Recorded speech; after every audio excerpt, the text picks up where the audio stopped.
जगातल्या कोणत्या राजाकडे जाऊ नका. आशीर्वादाचा गुप्त रस्ता कोणता?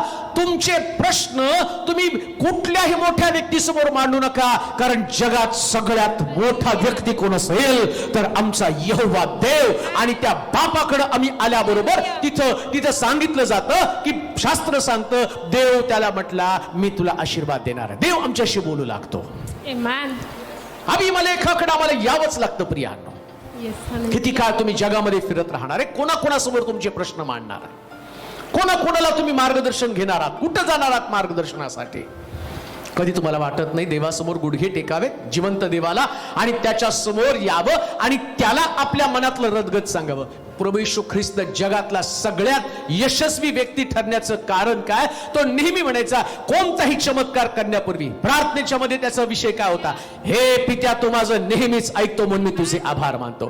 तो म्हणतो, आम्ही पाहतो दिवसभर सेवा करून रात्री डोंगरावरती जाऊन पित्या संगती त्याचा सहवास असे. कान देऊ नये का? तुम्हाला जर आणि या जगामध्ये यशस्वी व्हायचं असेल तर यशस्वी होण्यासाठी एकच ताकदवान राजा आहे, राजांचा पिता यहोवा देव त्याचं नाव आहे. आणि जर त्या यहोवा देवाकडे तुम्ही याल तर कान देऊ नये का? तुमचा देव या जगातला सगळ्यात ताकदवान व्यक्ती असल्या कारणानं त्याच्याकडे यश आहे, त्याच्याकडे संपत्ती आहे, त्याच्याकडे ज्ञान आहे, त्याच्याकडे पुरवठा आहे, त्याच्याकडे सगळ्या गोष्टीची विपुलता आहे. आणि म्हणून इकडं तिकडं फिरू नका.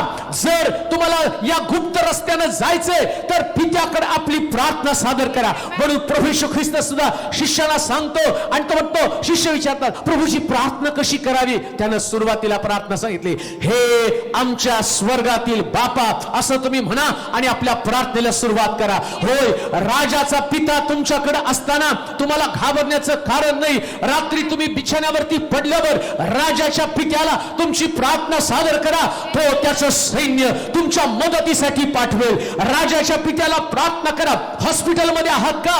राजाच्या पित्याला प्रार्थना करा. तो तज्ञातले तज्ञ असणार त्या पवित्र आत्म्याला पाठवेल आणि तुम्हाला रोगमुक्त करून टाकेल. राजाकडची कुमक तुम्ही मागा. आणि लक्षात घ्या, राजाच्या पित्याकडे तुम्ही आला तर तुमच्यासाठी आशीर्वाद अडवण्याची ताकद कोणाकडे नाही.